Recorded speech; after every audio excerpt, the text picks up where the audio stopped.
Hello, friends. Welcome to A Little Room for Healing, where we aim to create a little more room in the world for authentic connection, insightful healing, and a deeper understanding of our hearts, ourselves, and each other through honest conversation.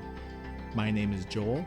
I'm a Reiki and 13th octave Lao Chi practitioner, a facilitator for deep healing, and your host. Today I'm sitting with Val Bentson. Val is a sound facilitator, folk singer-songwriter, and a mindfulness-based somatic practitioner. We discuss our body's intelligence and how we get in the way of it. We talk about opening ourselves to expressing sounds to move pockets of emotions. We explore shame, the importance of voicing it, our relationship to it, releasing it, and when it is good for us. We also share an experience we had together in a healing session. As usual, we start with check-ins so we can be more attuned with each other. Come on in.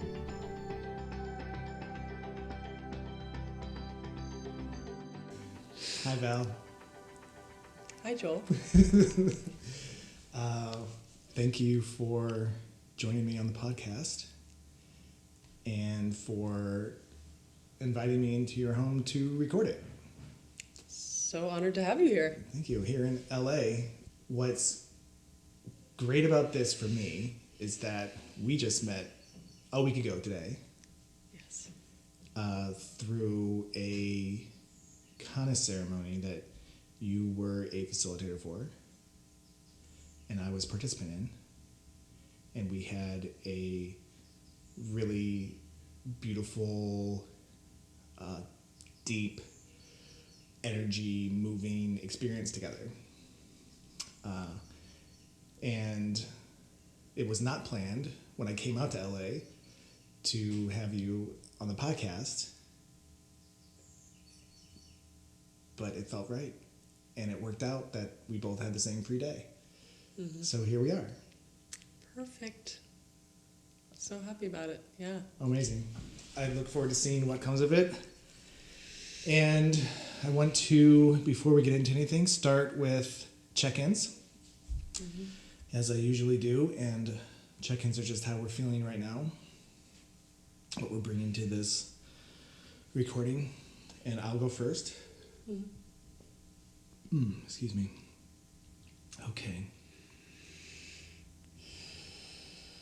Well, I'm a little sweaty from... I feel like I say that almost every check-in. I'm a little sweaty from setting up. Today, the strain in my neck and shoulder is really present. So I'm feeling that.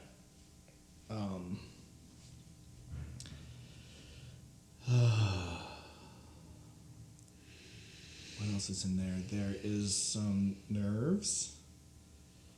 There's some nerves, but they're really light and they're kind of playful, so I'm enjoying that. And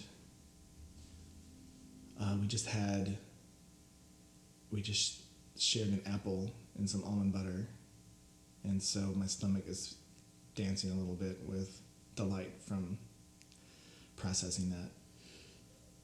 That's where I am right now. Thank you for that check-in. Well, I feel very grateful to have a check-in moment. It feels like a very grounding practice, so thank you. I'm also feeling some nerves. I'm noticing how once the camera is on, my body and my voice shift. And so I'm attuning to the shift in my system and noticing it and being curious about it, letting it be playful and imperfect, and feeling some of the nerves there too, right? Where it's like, okay, it's camera, go. A desire for myself to be present. And yeah, I'm feeling pretty nourished. I had a walk earlier today. It was in the sun. Lately, the sun is like my greatest medicine. Just being in the sun, I'm like, So I feel pretty happy about that, and just grateful to connect with you. It's always like, I mean, I've had this is the second podcast that I've been a part of, and it's always interesting, like I get interviewed. It's like, to kind of have that spotlight moment. It's like, what wants to be expressed and shared, and I'm curious about the unfolding. Thank you for the check-in. I am curious about what the sun does for you.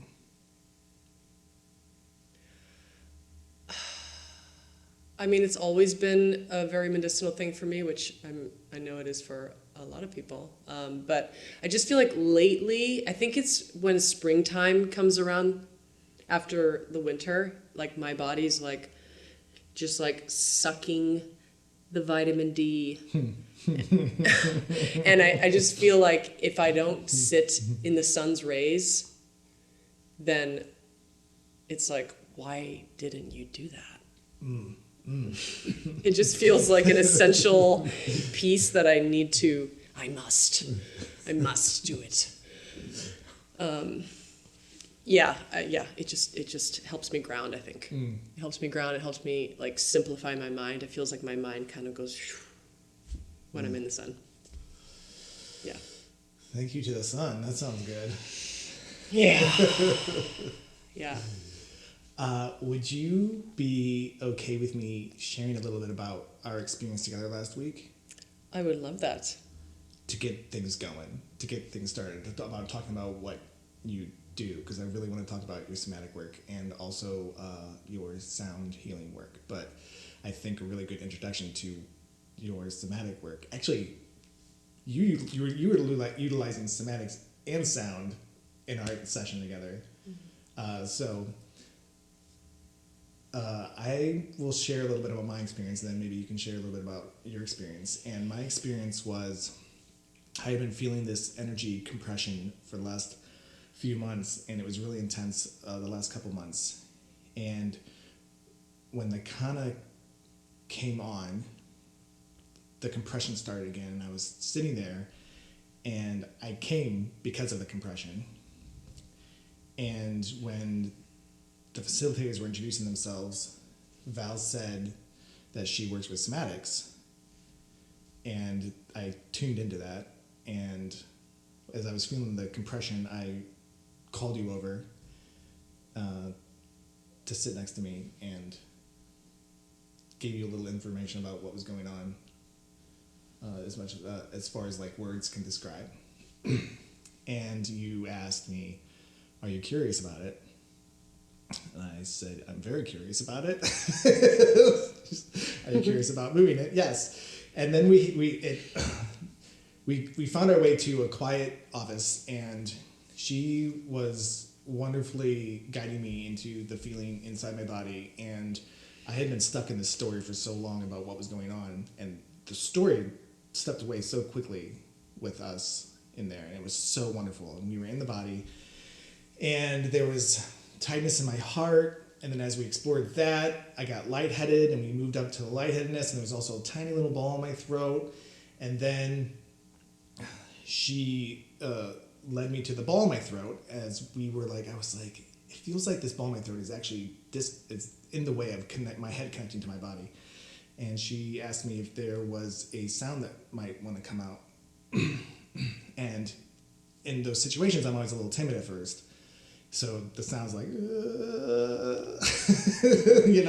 and then it just started intoning, and I was like doing slides, like, oh, and then I was like, oh, and I was like, oh, I was doing all these tones, and then it started getting like growling and grumbling, and this stuck energy just was like, thank you, finally, the invitation, it just started coming out.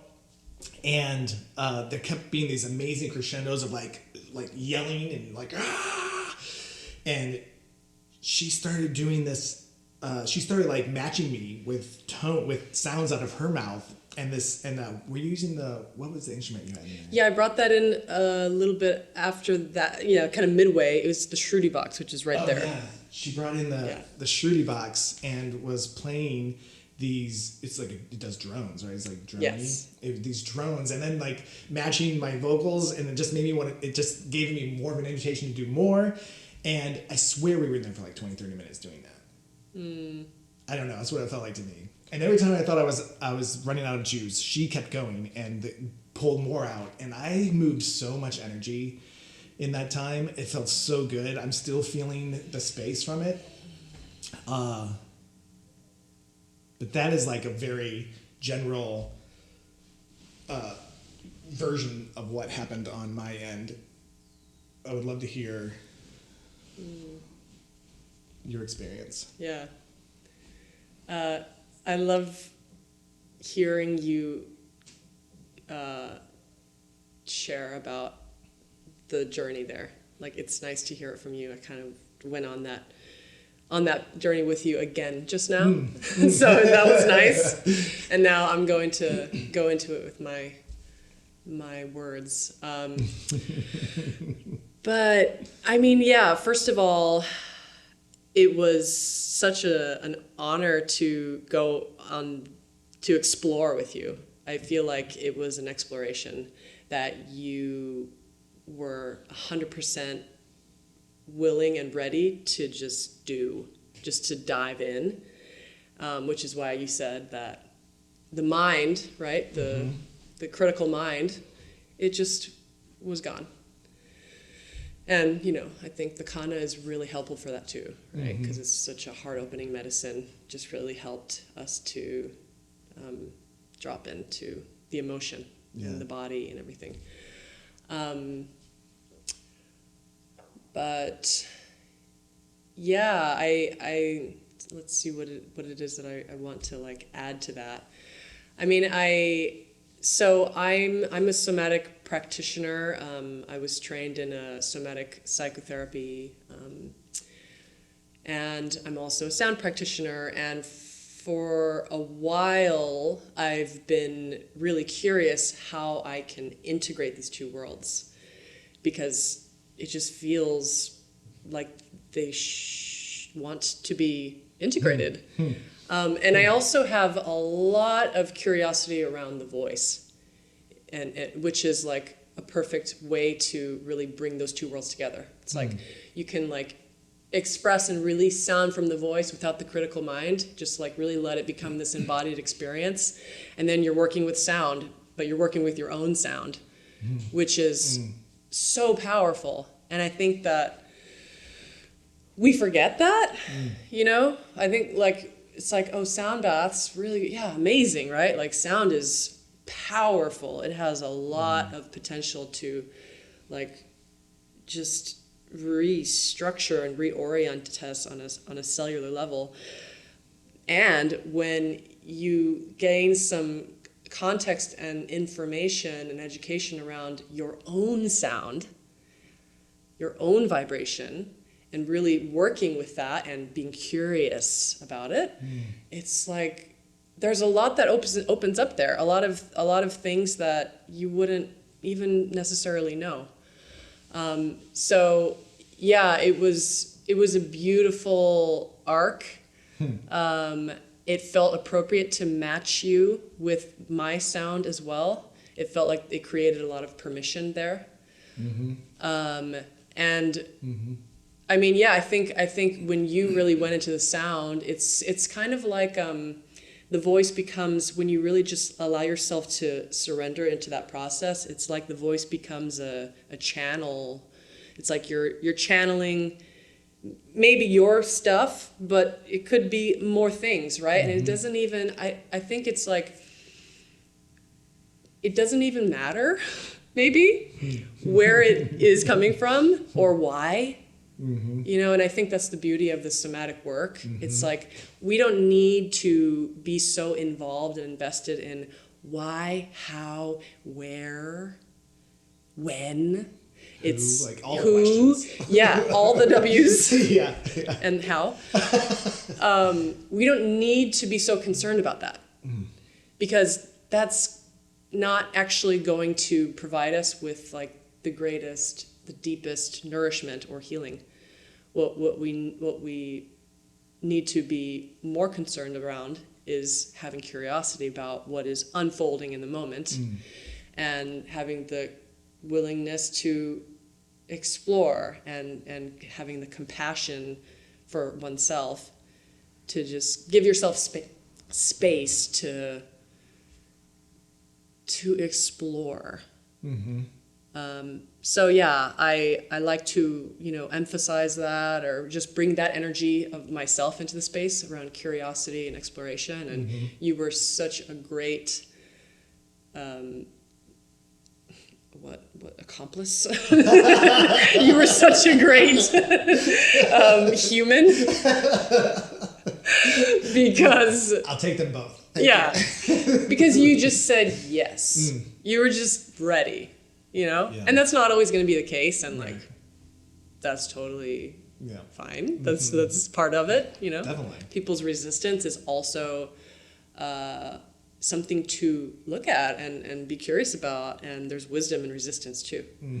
But it was, the way it unfolded was really gorgeous.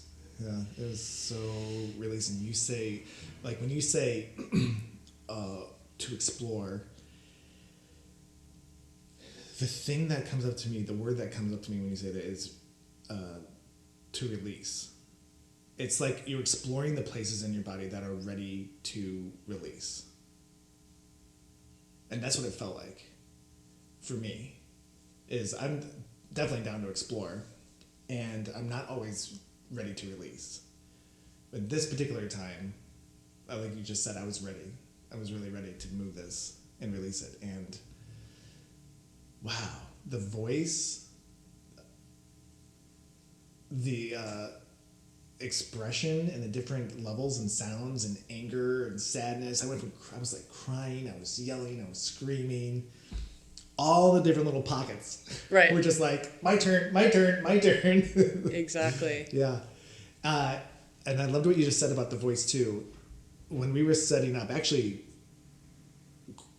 in the few times that I've been in your presence, you occasionally just make sounds. Like you're really in the connection of what the voice can do for you in your body. Like even when we were setting up here, I was in the other room, and I just heard you doing vocal things. Like you're in the practice of it. Like you are. That's amazing. I love that. Is that something? Are you aware that you're doing that? Yes. Okay. Yes, I am. I've always been a vocal sounds kind of gal. But I think I've been seeing it with an additional lens now, where I'm like, oh, this is my practice and this is my work, is to express.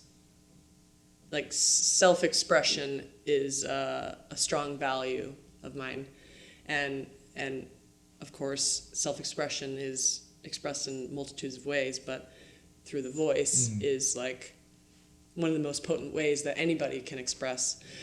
And I notice for myself that if I withhold sounds or words, but a lot of times it feels like it feels like sounds just want to be expressed.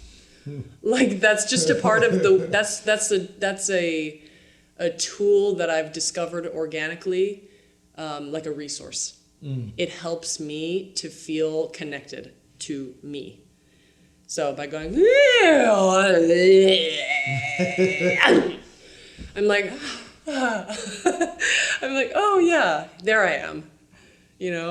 Just to give myself permission to like make whatever freaking sound it wants to make. And it's like, I don't necessarily have like, this is what it is. It's like, but I feel like sometimes I want to say it, because my voice is mine, but like, I feel like it also wants to do things that don't necessarily concern like me, if that makes sense. And I feel like that's just kind of true. And it's like the more that you can loosen the grip of the identity around your own voice, they can create so much opening. Yeah. Like it's just sounds. It's not mine. It's like just let the sounds be expressed. Because maybe there's anger there. Yeah, like you said, there's pockets there that I don't know about until I'm starting to go, and then I'm like, and then I'm like, oh, yeah, I have anger. Yeah. There's anger here. Okay. Yeah. That's good. Good to know. Good to like let it move. Mm-hmm. Mm-hmm. Without having to, I really love stressing, without having to have the story of why it's there and who it's for. And Right. I get stuck on that so much. It's been helpful for me in many ways until it's not. And my body's just like, okay, stop being up here. Yeah. Pay attention to me. I have things to say. Yeah, because that's what's so interesting about story. It's like, I feel like story, it keeps us kind of plateauing or something, you know? It's like I'm going through the story of it, and then I'm not submerging into the subconscious territory, which has nothing to do with story.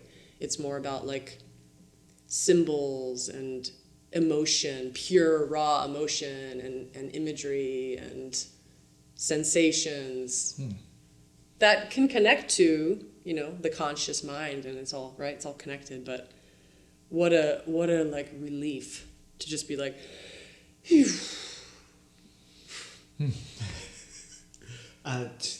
When you made that first example of sound, when you were just talking, something in me moved. So there's when that happened, I noticed that there's not just a power in it and an expression and a release for you, but it actually, for other people in the room, can make something move. Yes. And it felt great. It was like, I was like, oh. You said earlier you had some neck shoulder thing. Did it kind of hit that area in a way? I don't know. It's like in my arm. It doesn't mean that it wasn't this. I mean, it's not as present now, but I don't know when that left. Yeah. Huh. Interesting. Yeah. Maybe. Maybe. But yeah, so sharing about the voice or sharing the voice can activate and like release something in another person when you hear it, right? That's what you were saying. Yes. Yeah. Yeah. Right. And you have such great sounds that come out. Like, you really are unafraid, it seems, to let the strangest what some people might feel as awkward noises and expressions come out. This is what I've learned about you in the short time that I've known you. Like, you do that, and I am like, wow, that's so cool. I think it's really cool, and it there's a freedom in that feels so, as an onlooker, like, I kind of want to work on that to get that freedom. Yeah, I think I also like utilize that to help me feel free, because it's like, you know, sometimes you go into a new situation or environment and you feel kind of tense. It's like it helps me soften. It's like a, what's that word? Like a little biohack or whatever. It's like a little hack. It's like a little hack that I have. It's like, okay, I feel a little, so I'm like, and just the fact that people can hear me make a sound that isn't like, I don't know, normal. It like frees something in me. And I do also feel energetically like they soften too, because it's like, oh, okay, cool. Okay. We can like, it like relaxes the field, you know? So that's been really helpful for me. Yeah. When did you start doing that? That's a good question. It's hard to say, but I know that it is connected to a childhood wound of not being seen, not feeling seen, and not feeling heard, and feeling invisible. That doesn't bring up anything.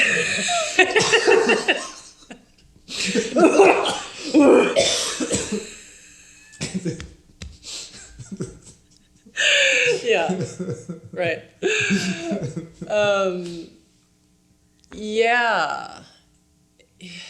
It's just so, yeah. I think there was a wound there that I carried, and it's like there. It shows up sometimes currently in my life. But it's like my system found that as a way to cope, or as a way to feel myself, so that I don't need other people to.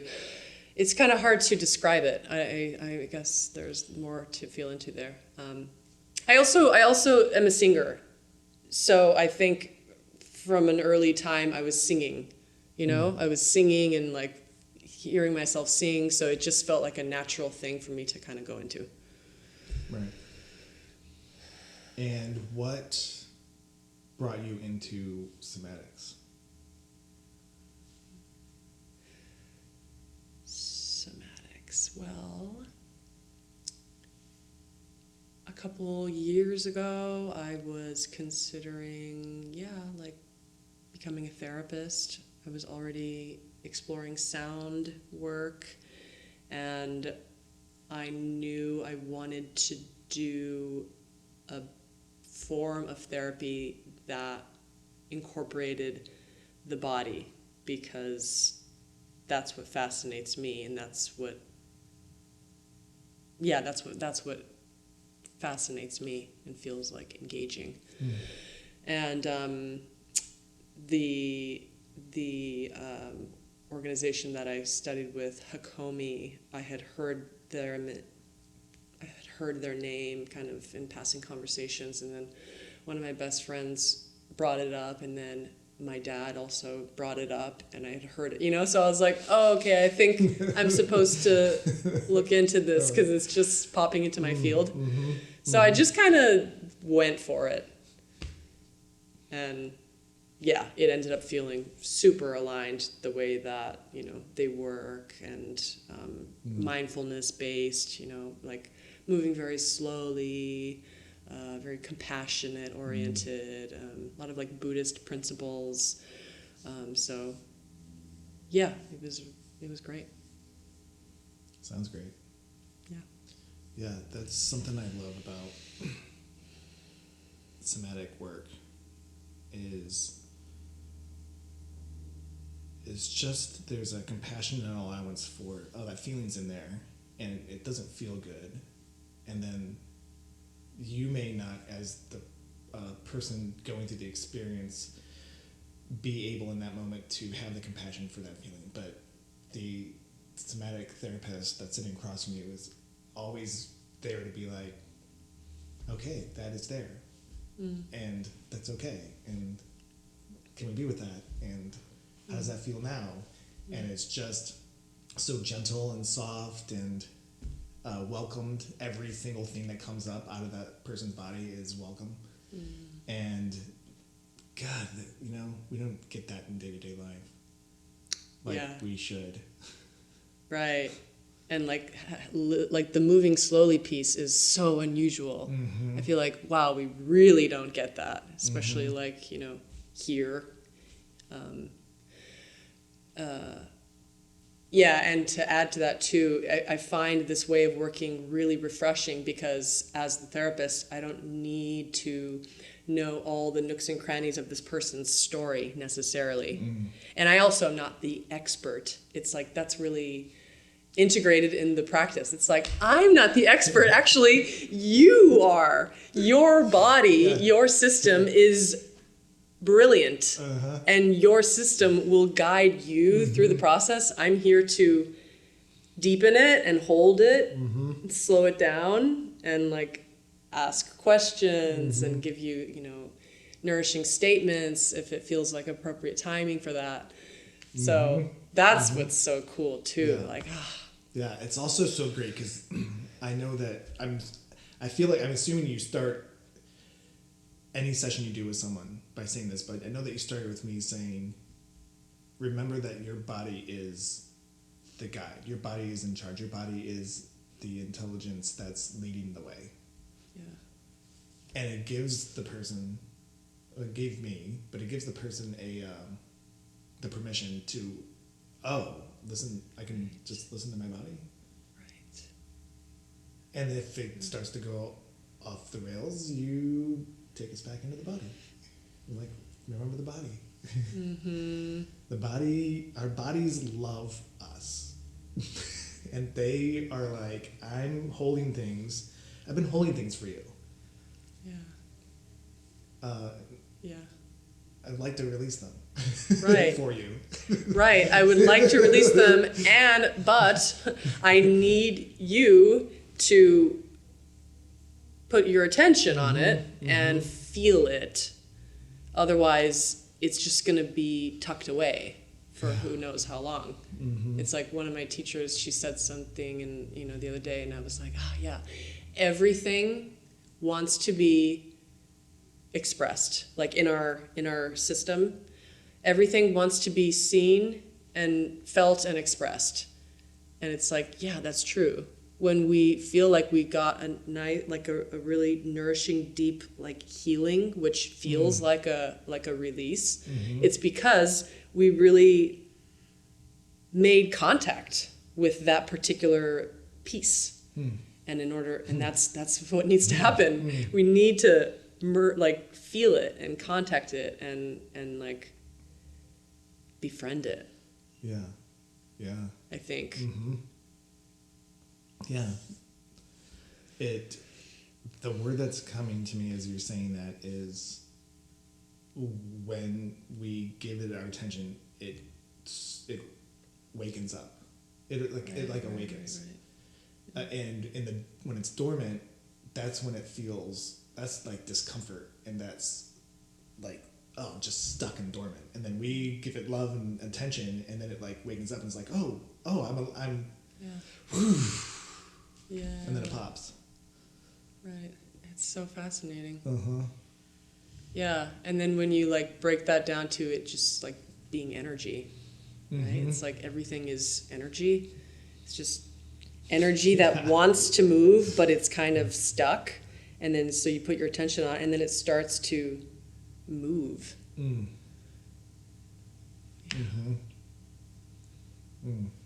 So what I meant, we were you checked in on me earlier this week just to see how I was doing after our session, and I mentioned to you where I was now, and what happened was a little more detail, to give you a little more detail about where I am. 2 days later, I set intentions before I dream, and like after a plant medicine ceremony, my dreams for the next few nights are like, I'm still doing the work, I'm still in there. So I set an intention before my dreams, and I forget exactly what the intention was, but Sunday night, I set intention, and then early that morning, I was in something in my hypnagogic state in the morning, dreaming, kind of half dream, half awake state, and I was really working on this thing, and I was like, I was trying to fit into someone else's idea of what I needed to do with something. And I go, wait, no, I trust my body. And I've been working to say that for my whole life. Well, I haven't been working for the last decade, a little over a decade, of like really working to trust my body. Because my body, I haven't been able to, because it was very painful to be in my body for a while. And I was dissociated from my body for so long. And I don't know, there's something about the way things lined up.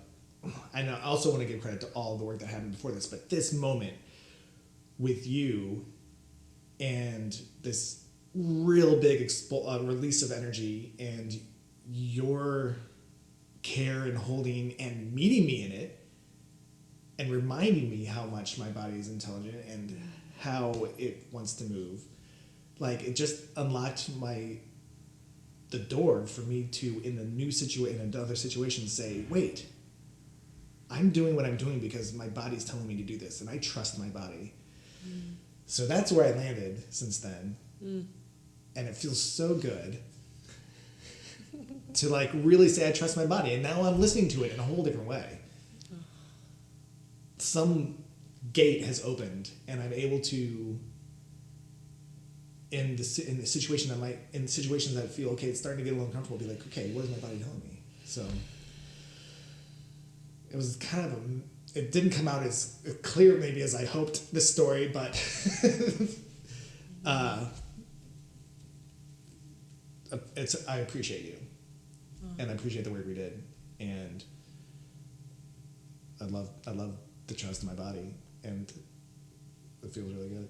Oh, thank you for saying all of that. Hearing you say it in words was really, like, I really received that more than, text. Yeah. That brings me so much joy. I that's beautiful. I feel that that's what we all really want. To trust ourself and to trust our body. Yeah, a lot of us are disconnected from our bodies.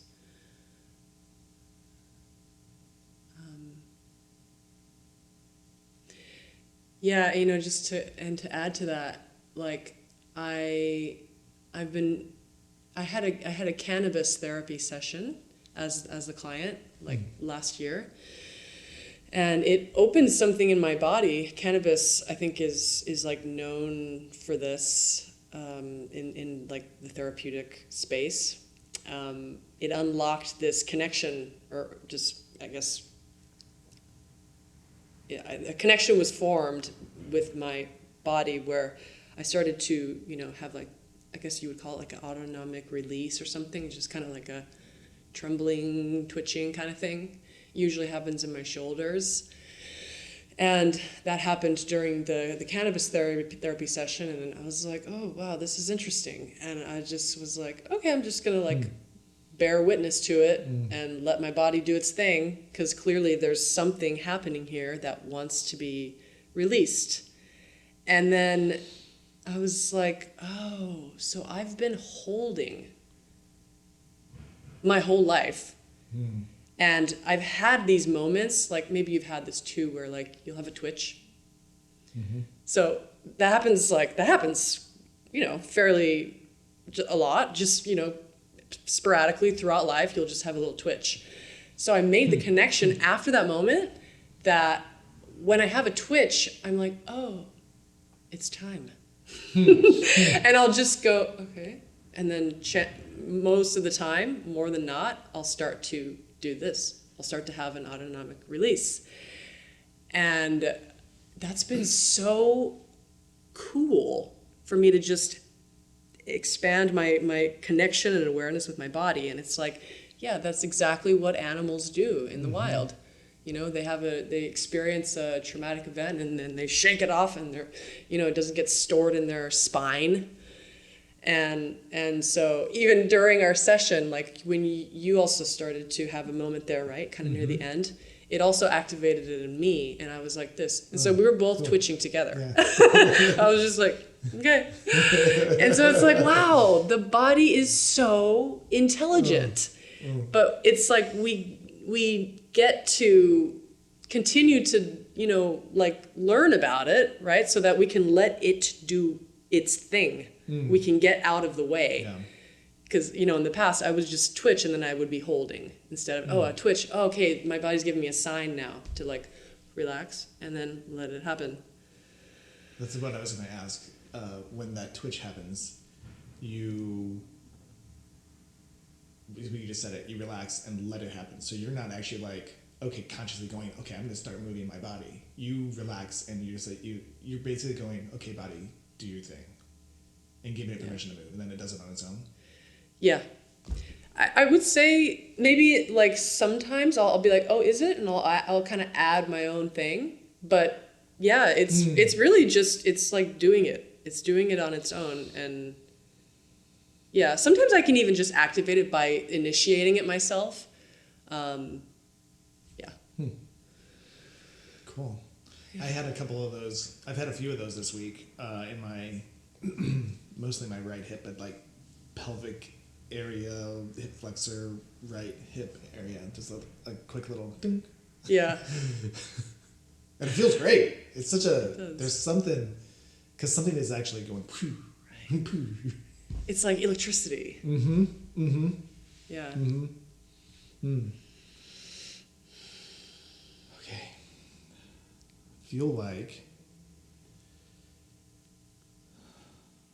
there's a nice little pause, and I feel like it's a good time to move into your energy healing session from me. I would love that. And which modality are you interested in? We can talk a little bit more about it if you want to, or maybe listen to your body. Yes. Well, the other one, I forget what it's called. A 13th octave La Ho Chi. Yes. I haven't experienced that. Mm-hmm. So I'm compelled Right. in that direction because I want to know what it is. Yeah, makes sense. Yeah. That seems to be the theme on this podcast. Yeah, sure. But if you feel called to incorporating some Reiki in there too, a little sprinkling of Reiki, then by all means, please. I did actually do that. I usually don't mix them, but I did actually do that for the first time on a podcast I did a few days ago with someone. Just at the end, I did some Reiki on her in a couple places that were feeling like it needed it. So maybe, we'll see. And would you like to set an intention for the session?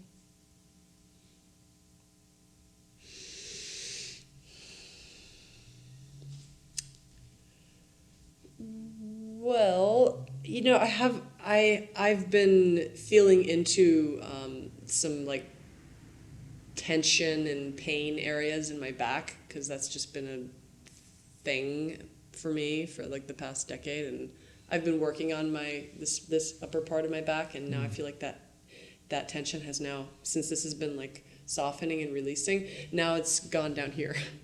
So it's in like a different place now, which is a good sign because it shows that there's something moving. Yeah. But I'm also like, what's this new spot here? What? I think I'm becoming more and more curious about the storing of emotion in these particular areas that I just want to bring more awareness and attention to, potentially. Great. Yeah. Let's do it. Okay. All right. We will be right back after Val's 13th octave La Ho Chi session.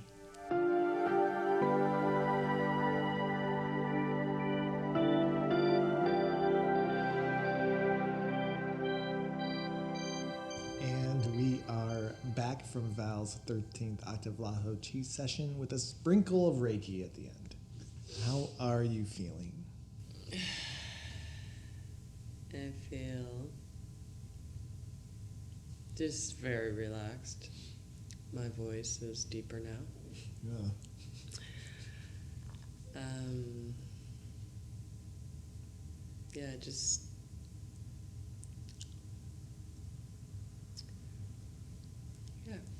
I feel relaxed. I feel like there's something about the physical contact, with the head and the feet and, like the belly.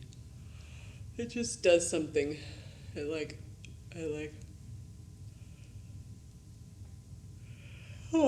softens. I don't really know how to describe it, so I won't. But I just feel really calm. Were there any parts of the experience that stood out? It's hard to kind of remember or retain because it feels like in that session I just submerged. Like I went into another what do you call it? Like another, I like dipped into another plane of consciousness, like that kind of midpoint between sleep and awake. Right. Hypnagogic state. That's the one. Yeah, that's where it felt like I was. So, yeah, I think what stands out to me is just the points when I was contacted physically and how that affects me somatically. I also felt like my breath started to deepen, because I was saying before we did this session that I've been feeling restricted in my breath. And that can be a frequent thing that happens in my life, just depending on where I'm at and stress levels and stuff like that. So it felt like my breath started to deepen and open, which was really nice.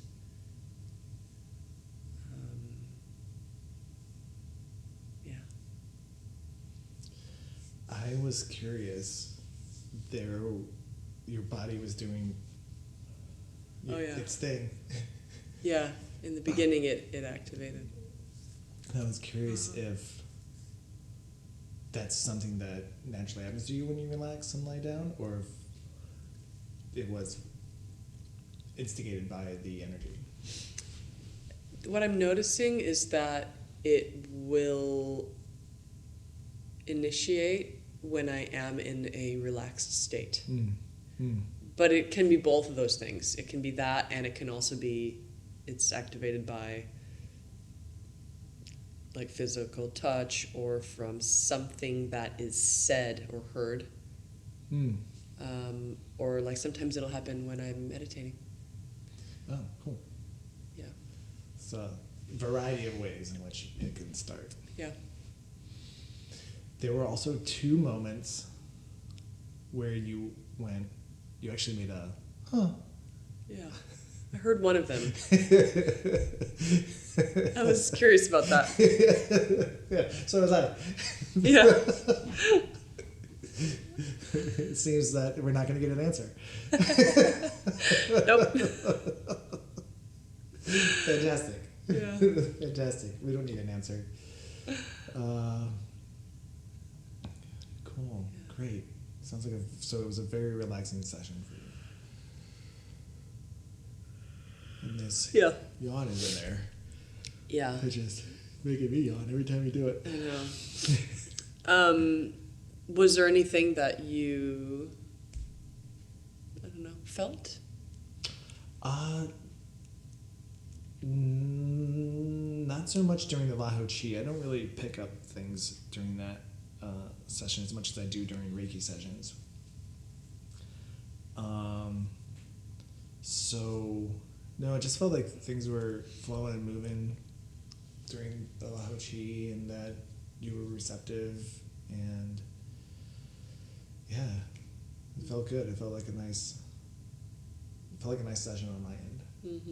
And then we did some Reiki on your back, and tried to move some of that you were talking about was in your back, move to your back.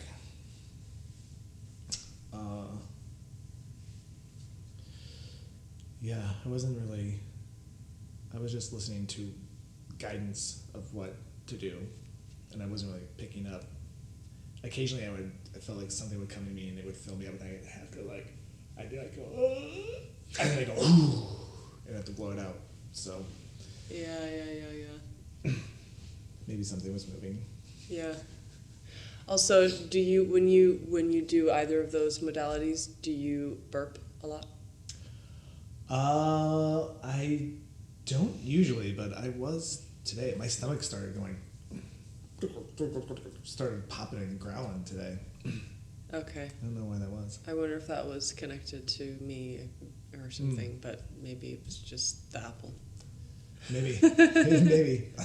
I do not know. Yeah, I have seen that though. I was witnessing this woman doing Reiki in a sound ceremony that we were facilitating, and she would work, and then a lot of times it would bring up like a burp. Like she would. So just energy would be moving, and it would come through her. Yeah. In that particular way. Right. Yeah. Yeah, it's not something that usually happens to me, I would say. Yeah. Okay. So now we're in a space of yawns and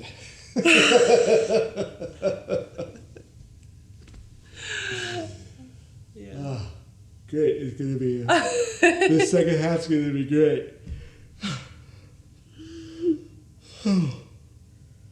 Yawning is good.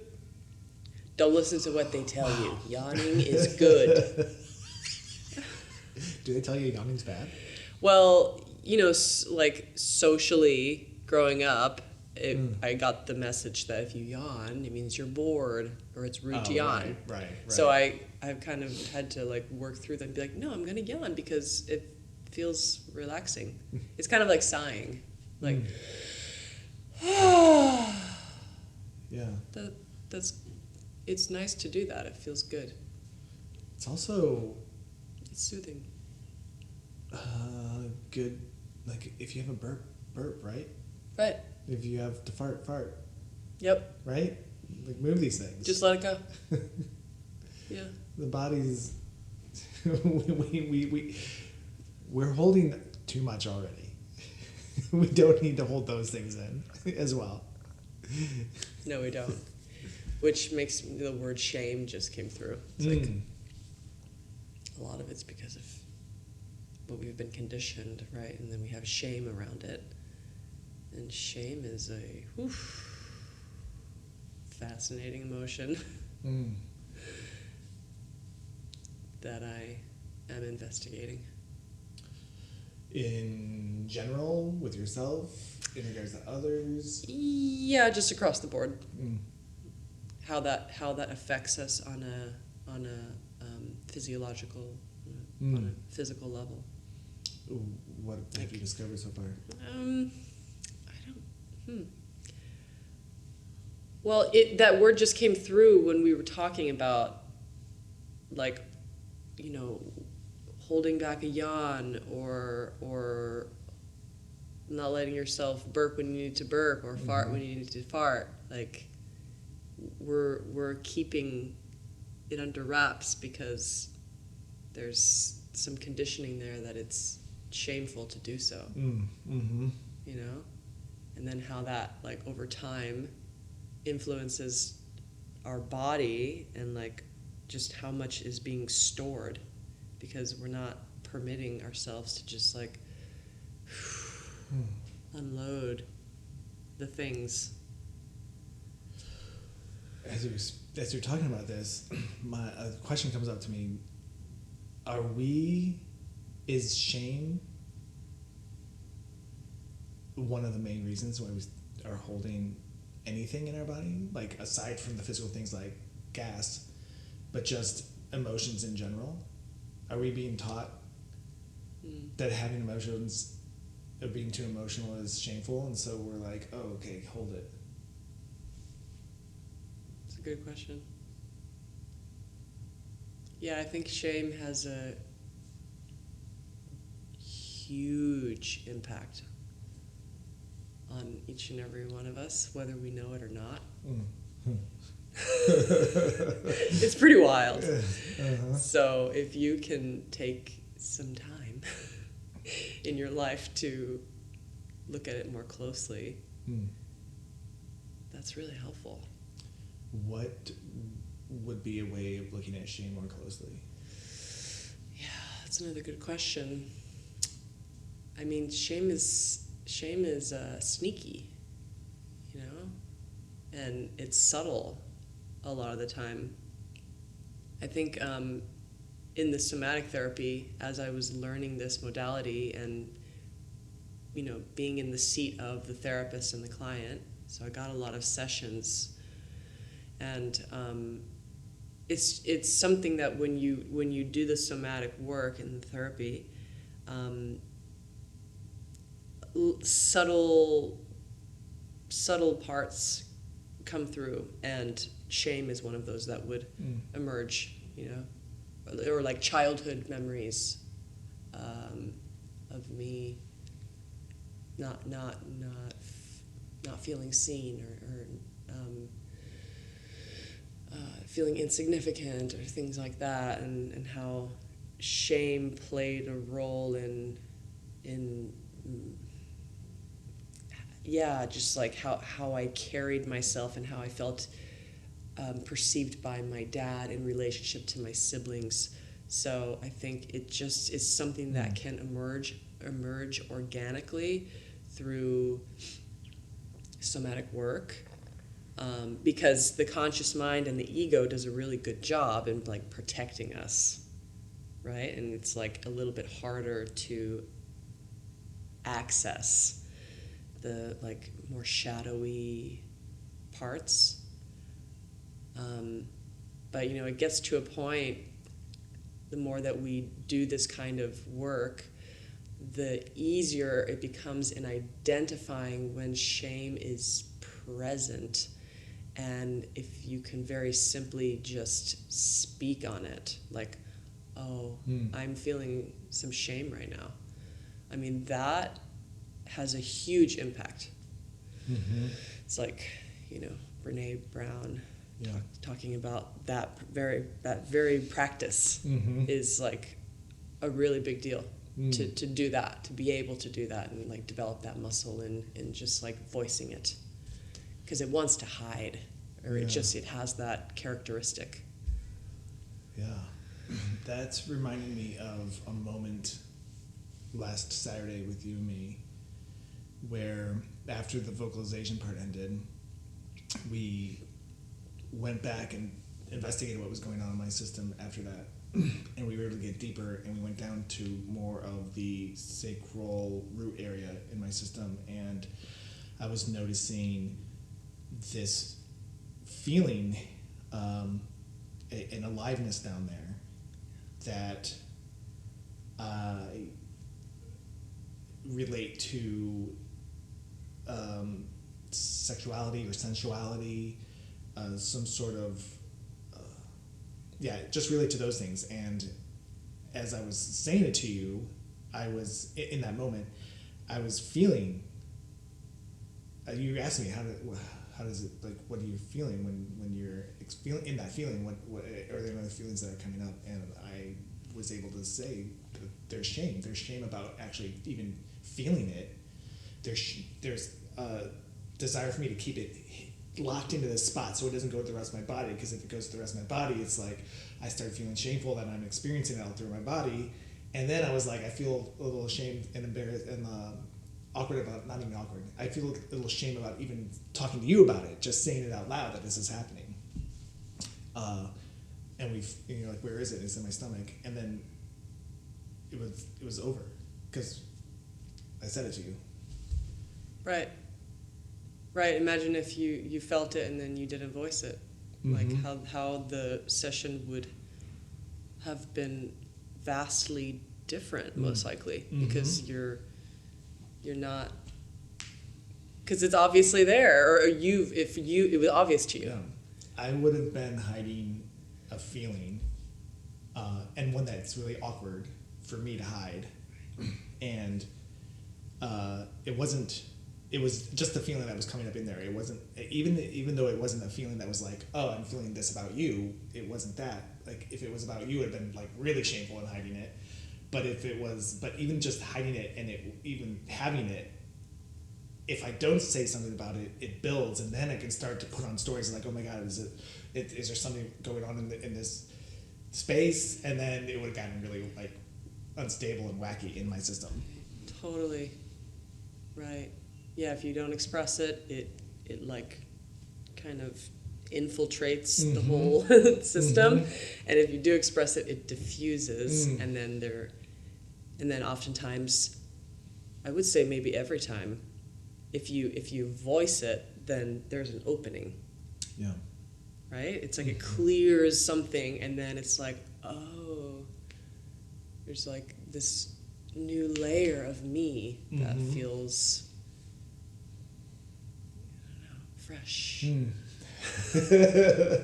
Well, also an important part of it is that saying it's received well by the person that was with me. Oh yeah, totally. That's important. Yeah.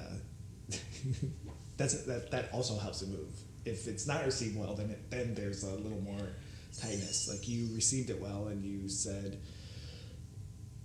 it's perfectly natural to feel that energy, and you said it multiple times, so my body really received it. Right. And it was like, oh, and then like the shame was voiced, and that was said, and you held the shame, or at least you accepted that there was shame, and it was cool, it was okay to have shame, and then all of that together with me voicing it and you accepting it, just like, and then we were into, my body started going like this, shaking. Yeah, just that next layer. Mm-hmm. Yeah, shame is a human emotion. Yes. Wow. Yeah. We all experience shame. All of us. Mm-hmm. Every single one of us. Every single one of us, even if you have no connection whatsoever to it. Even if you have no connection whatsoever to it. Conscious connection to it.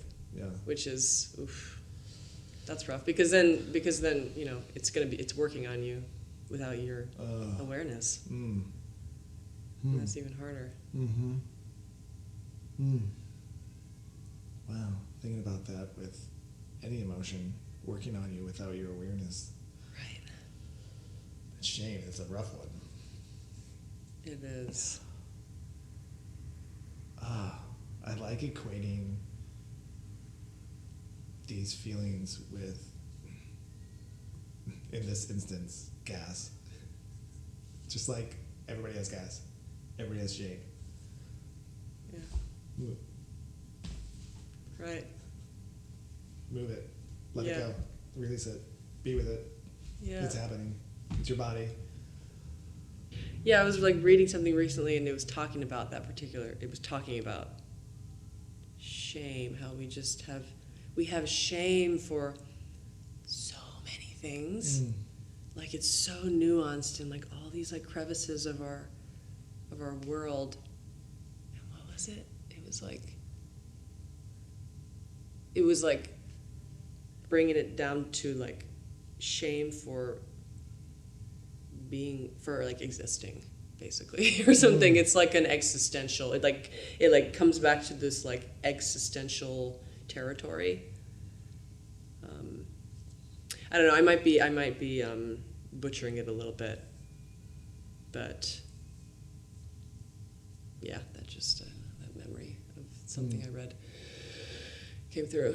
But yeah, and also just how like nuanced shame is, because it's like it wants to hide.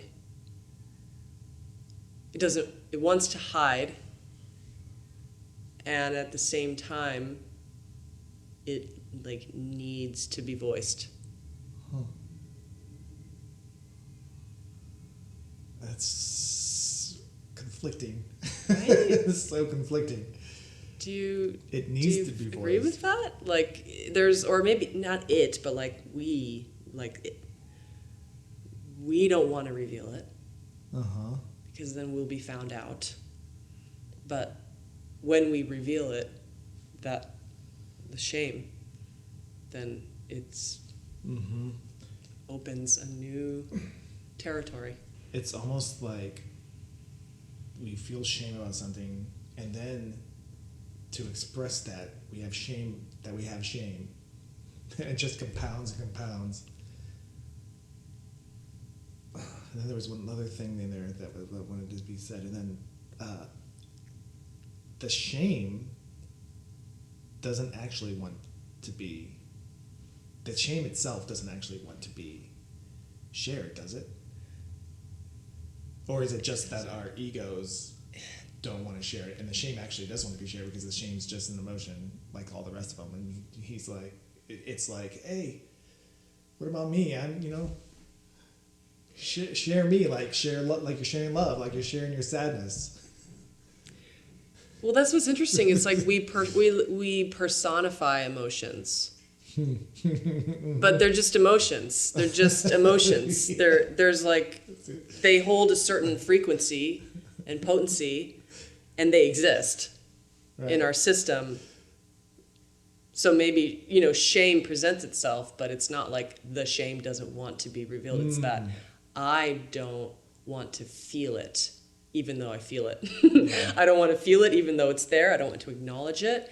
And I sure as hell don't want them to know that I am like covered in it in this moment. But it feels like the only way, when I get to a certain point of understanding, the only way for me to get the shame out of gripping is by sharing it. Yeah. Or at the very least, just identifying it for myself and doing it in a compassionate way with myself. That's good. I don't necessarily need to say it to you in order for it to unburden itself, but I need to be with me. That feels like the piece that was missing for me in this is you can't release it without actually having to share it with someone. Yeah, that is possible. I have experienced that. Yeah, you can totally be, oh, shame, I see you, and it's okay that you're here. Right. And then you're going to be like, what? I get it. Well, yeah. I mean, it's helpful to do so. It is helpful to do so, to give it like some sort of personality or, because that is also how the subconscious kind of works, right? That's like the, IFS, family systems, you have the parts. And when we work with the parts, we are kind of personifying them, and that's helpful.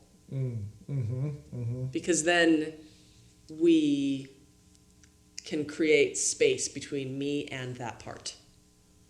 It's not that I am that. I am shame. It's that, okay, shame is present and I can see it and it looks like this and it has the face of my dad. And then it continues. Yeah, that space is so important. I don't think I've ever explored shame this much. I mean, I've felt it. I'm like, I have shame. Okay. But I've never actually explored it this much. It's really enjoyable. Yeah, I'm super curious about all of those emotions that are like, like anger, rage, shame. Those are probably anger and rage. I don't know. They seem like the same, but I think there's like subtle differences there. Actually, I'm not entirely sure. I think there is some. I just spent months in anger, exploring it, and it shifted from anger to rage. And I was noticing that anger was more of the boundary setting place, and rage was more of a loss of control, passion place. Okay, so there's something active about rage, perhaps something more, something less contained. Okay. And I want to use that word lightly because we're talking about not containing things, but my anger splashed when I wasn't holding my anger and being like, oh, okay, this is my anger. This is why. This is what it's trying to tell me. I need to share it with someone because my anger is with them, and I want to like make that smoother between me and that person. And then there's the anger that splashes, and there's a feeling of rage in my system. Maybe in my system. I don't know about anybody else's, but it's just like, I don't want to hold it right now. I want to actually affect you with my anger. Okay. Yeah. Yeah. There's more to be explored there for me as well. Yeah. Yeah, so those emotions and how they also connect to the voice. Shame. Yeah, I feel like the emotions that are socially unacceptable, if they can be accessed and expressed through the voice, what's there? Yeah, I don't necessarily have a clear image of what this looks like, but I'm in a exploratory space, because I think there's a lot of sounds that just want to be expressed, and words too. Like every person has been gifted. Maybe not every person, but people have been gifted their own voice in this lifetime to use, to exercise, and we hold back a lot of words and a lot of sounds that want to be expressed, and it's like it's confronting and a little scary when it's sounds that are heavy.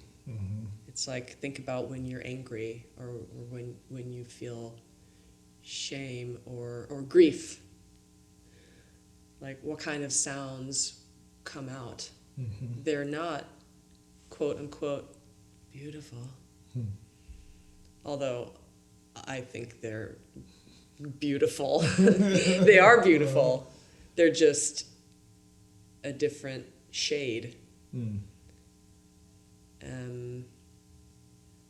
Yeah, so I want to create spaces like that for people to explore emotions that are a little heavier and darker, to be able to channel them through sound and feel liberated to do so, and to actually, through that process, trust your own sound. Trust the sounds that are coming through you, and that it doesn't matter, what they sound like. What matters is that they're coming out like unadulterated, like there's a raw quality to them. And if I can hear those sounds coming from myself, that could be really empowering, really like cleansing. I can attest to that. Yeah. That's what was happening last weekend. I love really into this connection that you're making of the uncomfortable sounds, or the sounds that don't feel as smooth and pretty and beautiful, and the emotions that don't feel as smooth and pretty and beautiful, but they are. I love the connection of expressing it that way. It's cool. Yeah. And I heard something recently. Again, I hear things and then I try to explain them, and it's like a glimpse of it. So You and me both. okay. Yeah, just be patient with me here. What was it? That I'm just catching a glimmer of it right now, so I'm trying to like put it together and how I understand it. But like, when we are brought into this world, like the fundamental, they say like the fundamental frequency of this planet is love, right? Sure. Yeah. But it's also like, I don't want to get too, but that like fundamentally everything is beauty. If we can like just hang out with that concept for a moment, that like intrinsically everything is beauty, because everything is like a piece of creation. Yeah. So its essence is beauty. And so when it comes to like emotions, it's like, wow, just to bring that into that as well. It's like the whole spectrum of emotions it's beauty, it's expression, it's energy moving. But we label, this is a bad, and this is a good, this is better, this is worse. And that's such a disservice. Yeah. Yeah, I don't know. I felt like I wanted to explain that more, but then it was just like, okay, well, this is what I got. It was great. Yeah. And then you just threw it out. Like, I didn't need to do that. I didn't need to do that. Well, it's fine that you did. It was beautiful that you did.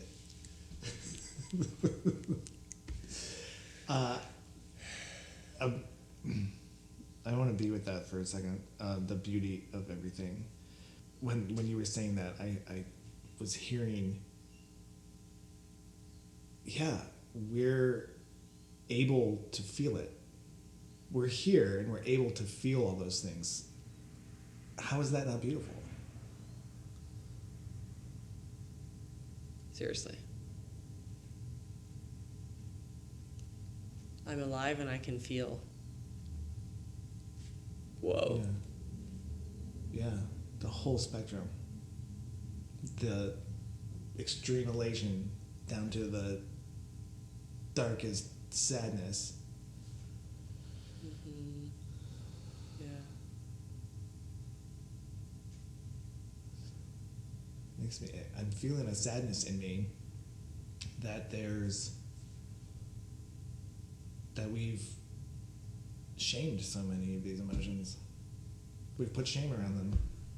Like, going back to the shame thing, I'm feeling sadness that happened.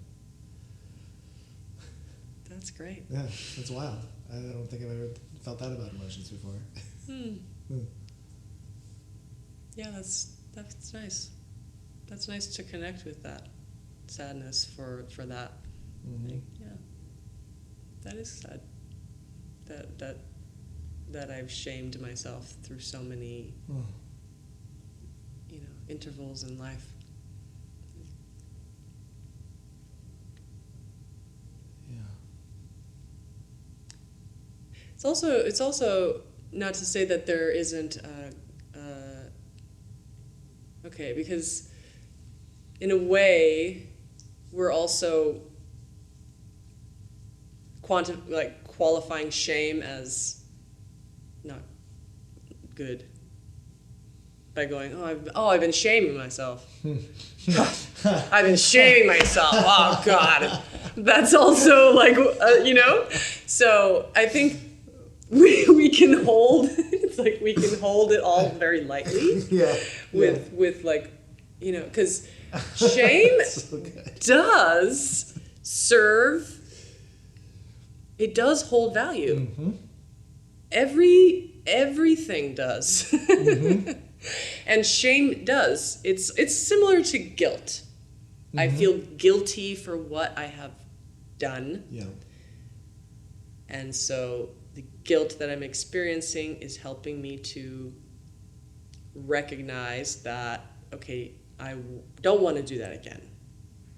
And then shame, I'm feeling, I need to talk that one out a little bit. Yeah.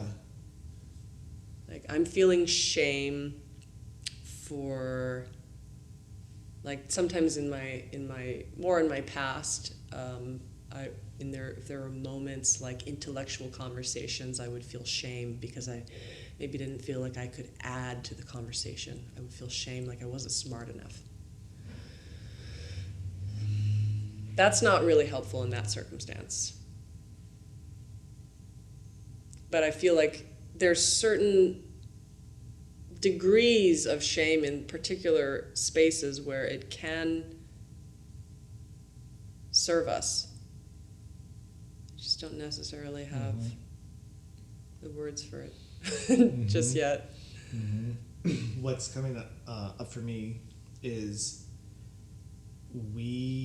it's our personal and maybe even societal or communal I feel duty to shame to parse out what we actually should be feeling, what shame is actually, where it's supposed to be directed, truly. Like, we're shaming things that don't need to be shamed. Right. So we've taken this emotion that has some really, really great importance of, oh, I hurt you and did something really, really gross to you, bad to you, and like, I feel shame about that, and I feel guilt, and I'm really sorry. Like, that's really, I'm glad that shame came and told me that. Yeah, totally. Yeah. Yeah, it has a similar quality to guilt, but it will not. No, I mean, not really. Something kind of, but yeah, exactly. Yeah. I think you're on the right track there. Yeah, it definitely is not the same thing as guilt. Wow, No. It's fun to examine shame so much. Yeah.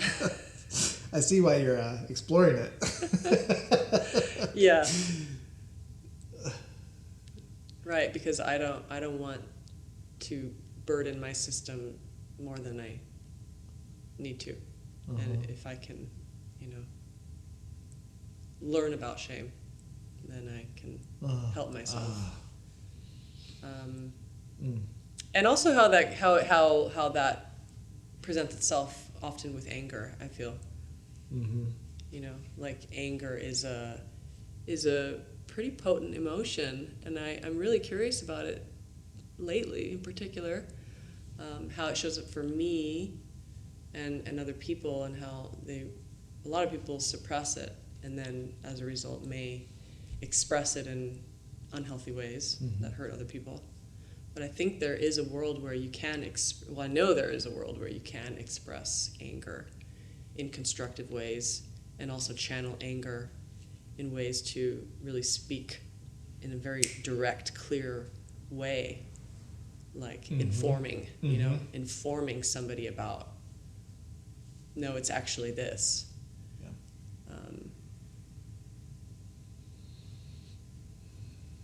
Yeah. I feel like I want to go and spend an allotted amount of time with each emotion and really give it its due, so that I can understand it better. Yeah. So, how can people, do you do work over Zoom, or is it all in person with you? Both. Great. How can people reach out to you or connect with you? I'm on the socials, on the Instagram, the old Instagram. Val Bentson with a T, Bentson. You can connect with me on Instagram. Yeah, that's probably the best space. And then I have the, what do you call it? Link tree? The link tree, and where it'll, show you more detail and stuff like that. And you hold sound healing. Yes. How often? Well, I facilitate sound ceremonies, so that is usually once a month. I also do, shorter. The sound ceremonies are like extensive journeys, like 6-hour sound journeys. Whoa! Yeah, they're very special. Wow, I did not know that. Yeah. That's amazing. Are you doing sound the whole 6 hours? It goes through a variety of different sound instruments, as well as some recorded music. Yeah. But yeah, it's a lot of sound. It's a sonic experience for sure. And this is, like, in this ceremony, the sound is the medicine. There's no other medicine involved. There is other medicine involved. There is other medicine involved. Cool. Amazing. Shall I discuss that? Yeah, if you yeah, like it's to. a psilocybin journey. Okay. Yeah. Wow. So if anyone's curious about that, you can always, connect with me, and we can have a call just talking about it more closely, and how to prepare for that. Yeah, it's very, I've sat in these journeys as well, and it's very inspiring. I've experienced a lot of inspiration because, well, I don't really need to say why because, but it's many different things. But there's something about hearing sounds that really put you back into a place of wholeness. It's like nature's sounds is what we all really need and want. And these sounds emulate that of the natural world. So it's very grounding. And then I also facilitate, shorter, non-supplemented sound experiences in LA. I do privates, and then I do one-on-one somatic therapy, and I will also be pretty soon offering sound, somatic, voice exploration, like workshops. So that's in the works. Cool. Yeah. Yeah. That's exciting. Yeah. Well, that all sounds amazing. And I have experienced some of your sound journeying as well. And that was also moving and beautiful. And one thing you gave, in this particular instance, I don't know if you do this, how often you do this, but you offer questions to ponder. Like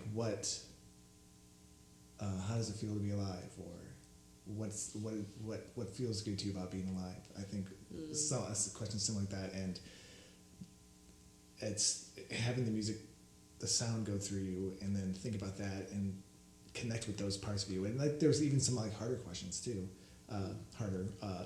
questions that might move you into a space that brings up emotions that are maybe more difficult for one to feel, I guess is how I'll say it. But it's beautiful, and so it's recommended. I recommend if you get a chance to participate in one of Val's journeys. Yeah, I look forward to doing more myself. Yeah, and you are most welcome. Yes, thank you. My home. Yeah, awesome. Yeah. Okay. Is there anything left bubbling in you that might want to be expressed before we close it?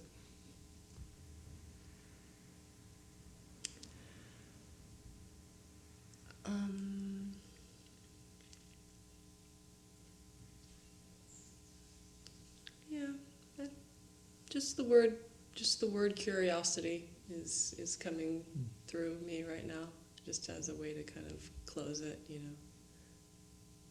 think curiosity, it can open up a lot of space for all of us. Just to be curious, just stay curious. Yeah. However that hits you, those words, Yeah, it creates spaciousness for new ideas, new angles, new ways of viewing. I think it's important.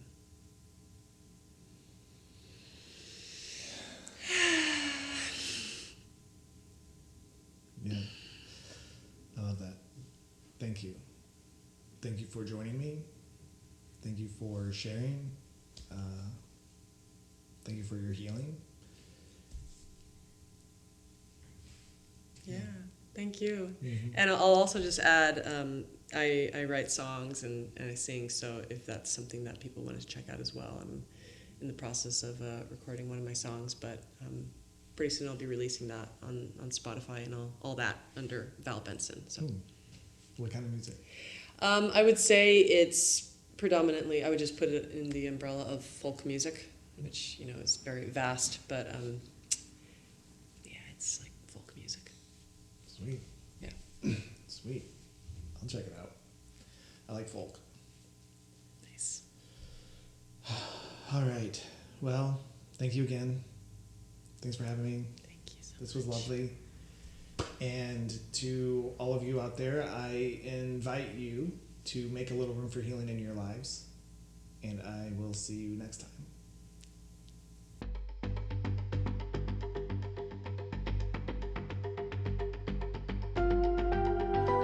Thanks for making a little room for my podcast. I'd love to be a part of your journey too. Follow me on Instagram at A Little Room for Healing for news, updates, offerings, and connection. To book a session with me, go to www.alittleroomforhealing.com. If you'd like to support the podcast, follow the link at the bottom of the episode description. Have a beautiful day.